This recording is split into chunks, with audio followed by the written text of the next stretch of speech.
Moving on. Moving on, in the world of advertising, it can be hard to tell what's real and what's manufactured. But in the US, one model is hitting back at the trend of touch-ups. Carol Forsling is suing cosmetics giant Estee Lauder to the tune of $2 million. Yeah, she claims the company caused irreparable damage to her career after airbrushing her face in a wrinkle cream advertisement.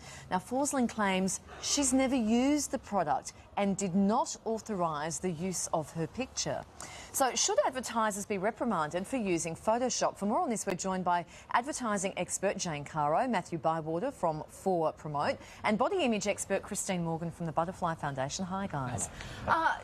Jane, is this model on the money here, or is digital alteration something we should just accept and get over it because it's happening all the time? Well, she's absolutely on the money. If they didn't get her permission, if she's never used the product and they've just taken her photo and used it, that's bizarre. How a professional... I can't imagine why Estee Lauder would ever do that. No, so that's kind of bizarre crazy and illegal, and she's absolutely on the money. I also have some sympathy with the idea that this photo retouching is going way too far. I don't know that any women really believe those before and after half and half shots. I mean, if you believe any of them out there, stop it now, because it's just rubbish. And I think that what we're really selling when we sell these anti-aging products is hope.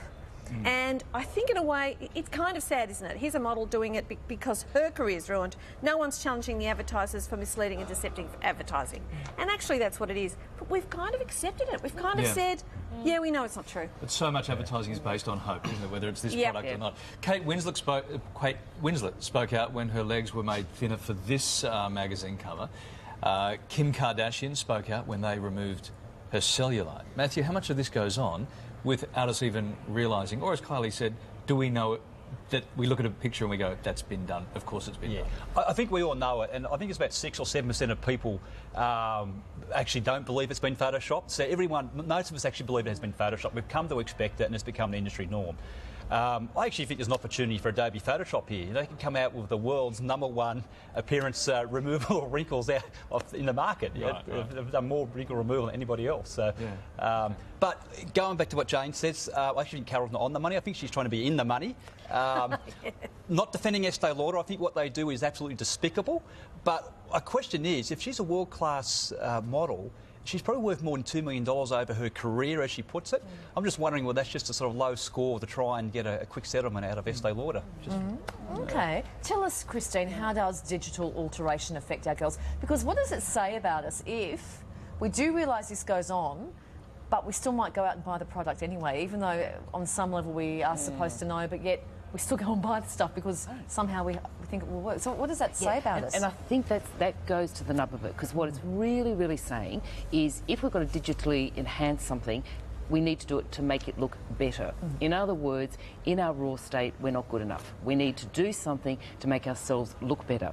So I guess what's really happening when we go out and buy it is we're buying into that and saying, well, if people expect us to do this because they want us to look better, then maybe that's what we've got to do in order to conform. And that's where it really has such a problem, particularly for our young people, because we're really saying to them, you're just not good enough unless you make yourself look more what we want you to be. OK, but Jane, just quickly, why do advertisers keep on doing this? If everyone keeps going on and on and on and on and on about it, as we do, and yet it still keeps happening, what's going to happen? What's the answer? I think they're buying into the fact that, and I agree with Christine here, they're buying into the fact that women are so self-critical.